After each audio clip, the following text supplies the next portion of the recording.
Memory is a form of retention, not of being. Eckhart Tolle reflect deeply. Who would you be without your memories? This question is not a mere intellectual exercise, but a key to unlocking the mysteries of your true self. Plato taught us about the world of ideas, a reality beyond appearances. Buddha revealed the illusory nature of the ego, and Jung showed us the vast ocean of the collective unconscious.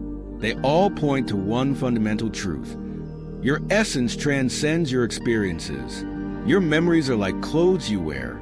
They cover it, but do not define it. The true self is the silent observer behind all your experiences. It is pure consciousness that remains unchanging, while thoughts and emotions float like clouds in an infinite sky. Think, how many times have you identified with your stories, your traumas, your achievements? These identifications are self-imposed prisons. Free yourself. Your intrinsic value does not depend on what you did or what happened to you. The search for the true self is a journey of deconstruction. It takes courage to question everything you believe yourself to be, but it is in this emptiness that you will find fulfillment. Now, let's delve deeper into this exploration of being, delving into the deepest layers of human consciousness.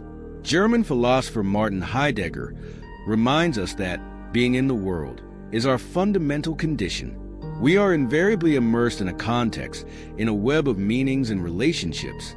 However, paradoxically, our deepest essence transcends this context. Imagine waking up one morning with no memory of who you are. Your name, your history, your relationships, everything is gone. What's left? This is the crucial question that takes us to the heart of our existence. What remains when all layers of identity are removed? You would still be able to feel, to perceive the world around you. Pure consciousness, the one that observes without judgment, would still be present. It is this silent observer that constitutes your true self. It is the blank canvas upon which all experiences are painted, but which remains untouched by them. In Buddhism, this concept is known as anatta or non-self. It is the understanding that there is no permanent and unchanging self. Everything is in constant flux, including our identity. Zen master Thich Nhat Hanh explains, the self is composed only of non-self elements. This vision frees us from the prison of the ego, allowing us to experience life with greater freedom and compassion. But how does this manifest itself in our everyday lives? Observe your thoughts for a moment. Notice how they come and go, like clouds in the sky. Are you the thinker of these thoughts or the consciousness that observes them? This subtle distinction is the gateway to a deeper understanding of yourself. In the Hindu tradition, the concept of Atman refers to the true self, the unchanging essence that exists beyond our temporary identifications. The sage Ramana Maharshi taught the practice of self-inquiry, constantly asking, who am I? This persistent inquiry leads to the dissolution of false identifications and an awakening to our true nature. Consider for a moment how your memories shape your perception of the world. Every experience you have had, every lesson learned, every trauma experienced, all create filters through which you interpret reality. But what if we could see the world with new eyes, free from these conditionings? Neuroscientist Antonio Damasio argues that our memories and past experiences are crucial to our ability to navigate the world and make decisions.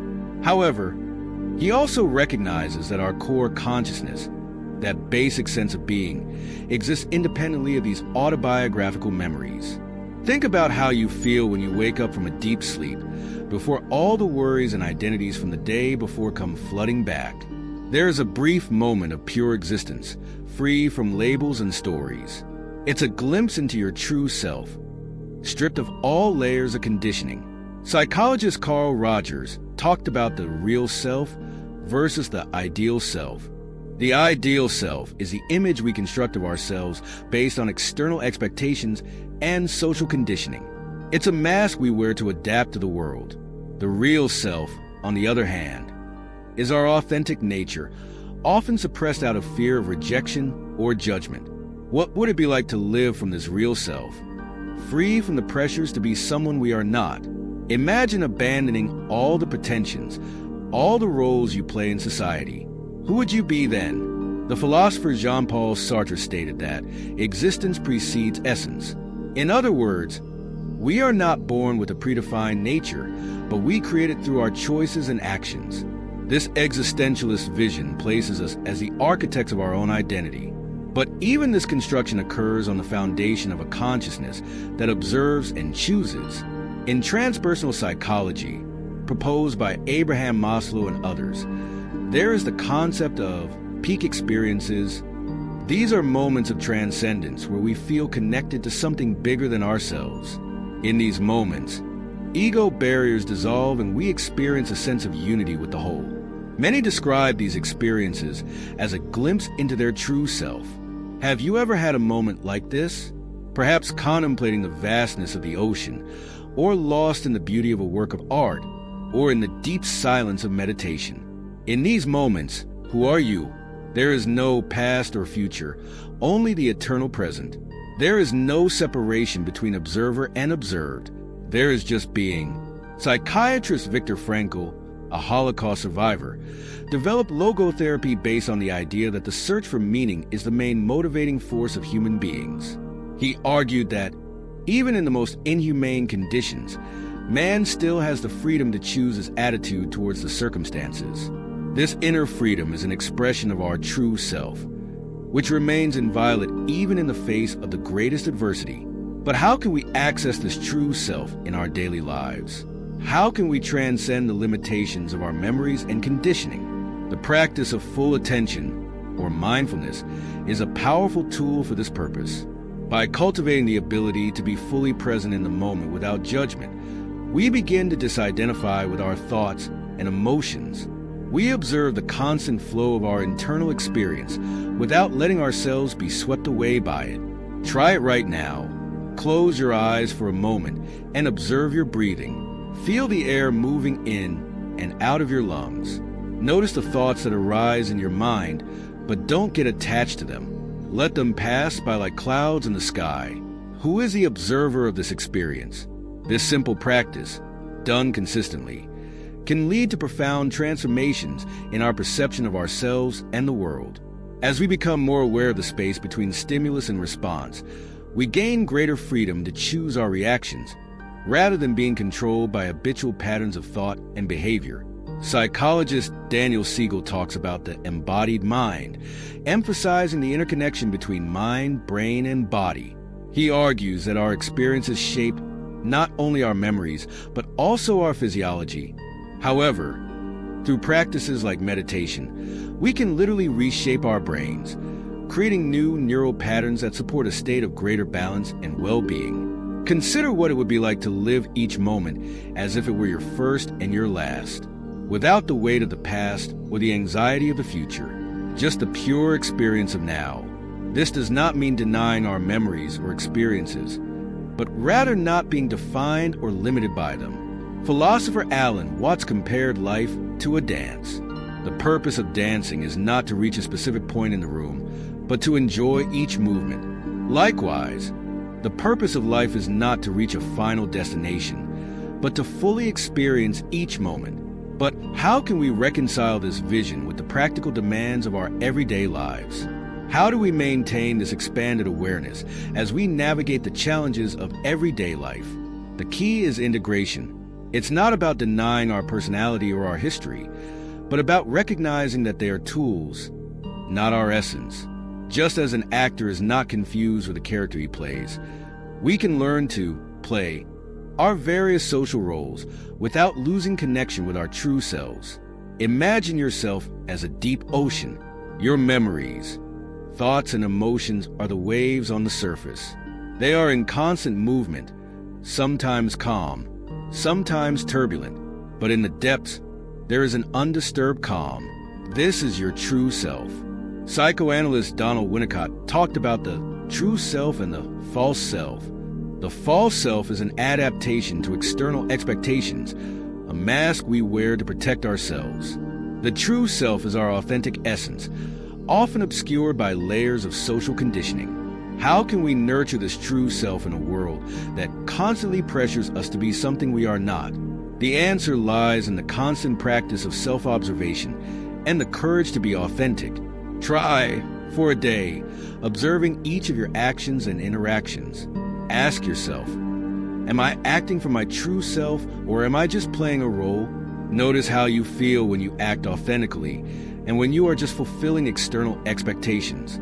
Philosopher Jiddu Krishnamurti said, "Observing without evaluating is the highest form of human intelligence." This pure, non-judgmental observation is the key to true self-knowledge. It is through this that we can begin to deconstruct the layers of conditioning that obscure our true nature. But this process of self-discovery is not easy. Confronting our true selves can often be uncomfortable, even scary. We may find aspects of ourselves that we would rather keep hidden. Carl Jung called this the shadow, the repressed parts of our psyche that we deny or reject. Integrating these dark parts is a crucial step on the path to self-knowledge. It is not about judging these parts as good or bad, but about accepting them as aspects of our totality. In doing so, we release an enormous amount of psychic energy that was previously spent on repression. Think about all the times you felt internally torn, in conflict with yourself. These conflicts often arise when parts of us that we have repressed try to express themselves. By accepting and integrating these parts, we find deeper, more lasting inner peace. Psychologist Roberto Assagioli, founder of psychosynthesis, proposed the concept of subpersonalities, different aspects of our personality that can sometimes be in conflict. He emphasized the importance of recognizing and harmonizing these different parts of ourselves, always maintaining awareness of a central, observing self. Imagine your true self as the conductor of an orchestra. The different subpersonalities are the instruments. When the conductor is absent or unconscious, the orchestra produces a cacophony. But when the conductor is present and aware, a harmonious symphony emerges. How can we cultivate this conscious presence in our daily lives? A powerful practice is what Buddhists call remembering yourself. It's the habit of periodically pausing during the day and asking, who am I right now? What am I feeling? What am I thinking? This simple practice, repeated consistently, can lead to profound transformations in our perception of ourselves and the world. Gradually, we begin to disidentify with our thoughts and emotions, recognizing them as passing phenomena, not as our essence. The Greek philosopher Socrates is famous for his maxim, know thyself. But what does it really mean to know yourself? It is not about accumulating more information about ourselves, but rather peeling back the layers of conditioning to reveal our essential nature. Think about all the identities you assume throughout a day. You can be a professional, a father or mother, a friend, a citizen. Each role comes with its own set of memories, expectations, and behaviors. But who are you when all these roles are left aside? The Sufi mystic Rumi said, "You are not a drop in the ocean. You are the entire ocean in one drop." This powerful metaphor suggests that our true nature is vast and limitless, containing all possibilities. Our memories and identities are just temporary ripples in this ocean of consciousness. But how can we live from this broader understanding in a world that constantly pulls us back into limited identifications? The answer lies in constant practice and loving vigilance. One powerful technique is what psychologist Eckhart Tolle calls watching the thinker. It is the process of becoming aware of your own thoughts, observing them as if they were someone else's. This practice creates a separation between your consciousness and the contents of your mind, allowing you to identify with the silent observer behind the thoughts. Try it now. Close your eyes and observe your thoughts for a few minutes. Don't try to control or change them, just observe. Notice how they come and go, like clouds in the sky. Who is the observer of these thoughts? This practice, performed regularly, can lead to a profound shift in perspective. You begin to see yourself not as your thoughts or emotions, but as the consciousness that perceives them. It is a crucial step towards discovering your true self beyond memories and conditioning. Transpersonal psychologist Stanislav Grof, in his studies of altered states of consciousness, found that many people report experiences of ego transcendence during holotropic breathwork sessions or guided psychedelic experiences. In these experiences, people often report a feeling of oneness with the universe, where all ego barriers dissolve. Although these experiences are temporary, they often leave a lasting impression, offering a glimpse into our deeper nature beyond personal identifications. But we don't need extraordinary experiences to access our true selves. In fact, it is in the simplest, most everyday moments that we have the opportunity to practice letting go of our limiting identifications. Imagine yourself performing a routine task, like washing the dishes. Typically, our mind is elsewhere, planning the future, ruminating on the past. But what if we could be fully present in this activity? Feel the water in your hands. Observe the movements of your arms. Notice the thoughts that arise without getting attached to them. In this state of full presence, who are you? Philosopher Maurice Merleau-Ponty spoke about the corporeality of consciousness, emphasizing that our experience of the world is fundamentally embodied. We are not disembodied minds observing the world from the outside, but embodied beings immersed in the world. This understanding invites us to explore our experience not just through thought, but through all of our senses. Try it right now. Close your eyes and focus your attention on your senses. What do you hear? What smells do you notice? How does the clothing feel on your skin? Who is the experiencer of these sensations? This practice of mindfulness of the senses anchors us in the present, moving us away from the mental narratives that normally dominate our consciousness. It is a gateway to our true selves, which exist beyond the stories we tell about ourselves. Psychologist William James, one of the founders of modern psychology, talked about the stream of consciousness, the constant flow of thoughts, sensations, and perceptions that constitutes our subjective experience. He argued that our sense of a continuous and stable self is largely an illusion created by this uninterrupted flow of experience. But if our sense of self is an illusion, what remains when that illusion is seen through? What remains when all identifications are set aside?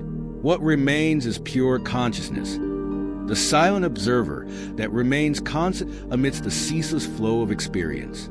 It is this observer that constitutes our true self, not the memories, thoughts, or emotions that pass through it.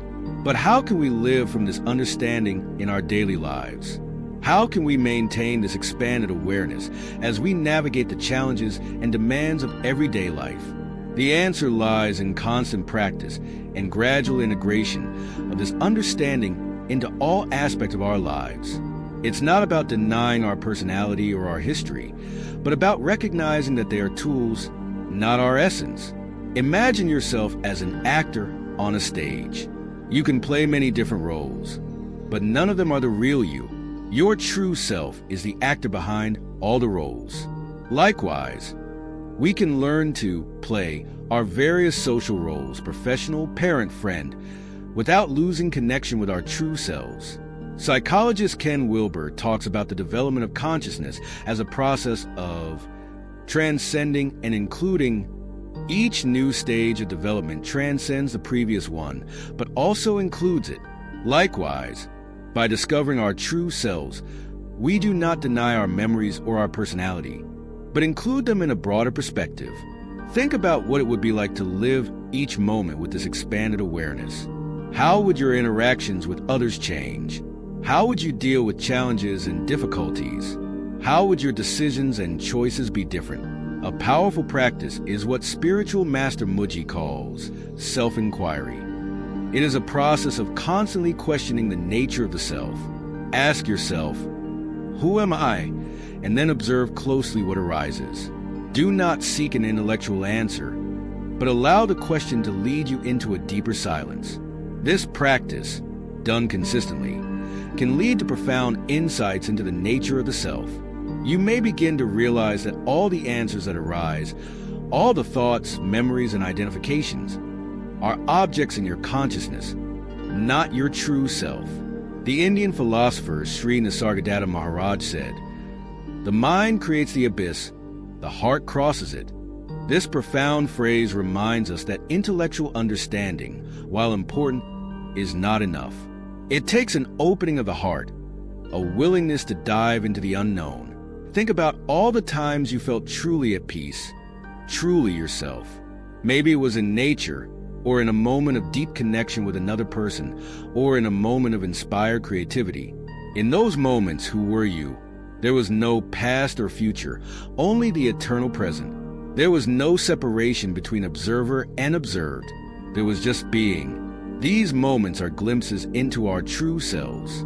They show us that our deepest essence is always present, always available. The challenge is to learn to live from this essence, not just in special moments, but in every moment of our daily lives. Psychologist Abraham Maslow, in his studies of peak experiences, found that people who had these experiences often reported a sense of oneness with the universe, a transcendence of the ego, and a clearer perception of reality. He argued that these experiences were not anomalies, but glimpses of our full human potential. How can we cultivate the state of expanded consciousness in our daily lives? A powerful practice is what Zen master Thich Nhat Hanh calls inner smiling. It is the act of directing a gentle smile at every part of your body and every experience that arises. This practice cultivates an attitude of loving acceptance towards all of our experience, allowing us to be more present and aware. Try it now. Close your eyes and direct an inner smile to your heart, then to your mind, for your hands, for your feet, for any tension or discomfort you may be feeling.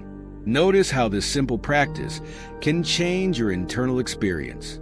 Philosopher Martin Buber talked about the difference between I and I-thou relationships. In I relationships, we treat the other, be it a person, an object, or an experience, as something separate from us, something to be used or manipulated. In I-thou relationships, we recognize the sacredness of the other, entering into a relationship of total presence and mutual respect. Imagine what it would be like to live predominantly in an I-thou state. How would your interactions with others change? How would your relationship with the natural world be different? How would you relate to your own thoughts and emotions? Psychologist Carl Rogers talked about the concept of congruence, a state in which our thoughts, feelings, and actions are aligned. He argued that the more congruent we are, the more fulfilled and satisfied we feel. This congruence arises naturally when we live from our true selves, without the masks and defenses we normally wear. But the path to this congruence is not always easy. It often requires us to face parts of ourselves that we prefer to ignore or deny.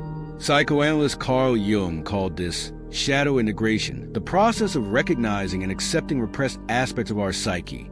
Think about a characteristic of yourself that you tend to deny or reject. Maybe it's anger or fear or selfishness. What would it be like to fully accept this part of yourself without judgment? Not to act on it, but to recognize it as part of your totality? This process of self-acceptance is crucial to discovering our true selves. As long as we deny parts of ourselves, we remain internally divided. It is only through total acceptance that we can experience the fullness of our being. Philosopher Alan Watts compared life to a play. He said that the purpose of the play is not to reach the end, but to enjoy each scene. Likewise, the purpose of life is not to reach a final destination, but to fully experience each moment. What would it be like to live with this understanding? How would your priorities change? How would you spend your time and energy? Discovering your true self is not a destination, but an ongoing journey. It is a process of unveiling, layer by layer, the illusions and identifications that obscure our true nature. It is an invitation to live with more authenticity, more presence, more compassion. Remember, you are not your thoughts. You are not your emotions. You are not your memories. You are the consciousness that perceives all of this. You are the space in which all experience occurs. Practice letting go of memories. Do not deny them, but observe them with detachment.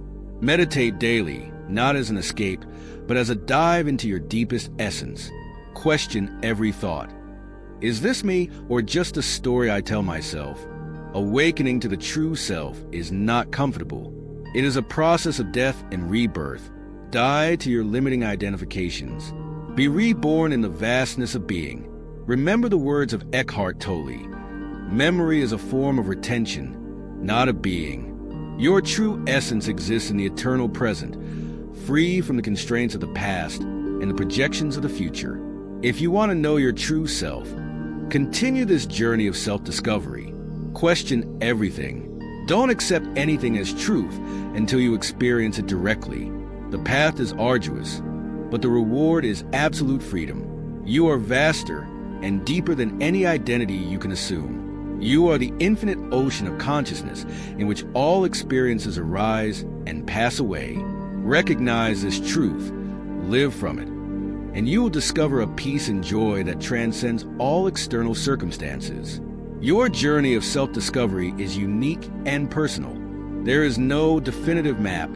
There is no final destination. There is only the eternal unfolding of now, the continuous dance of being and becoming. So, who would you be without your memories? You would be what you always were and always will be. The pure consciousness, the silent observer, the true self that remains unchanging amidst the constant flow of experience. Live from this understanding, let it inform every thought, every word, every action. Allow it to transform your relationship with yourself, with others, and with the world. And always remember, you are not who you think you are. You are infinitely more, and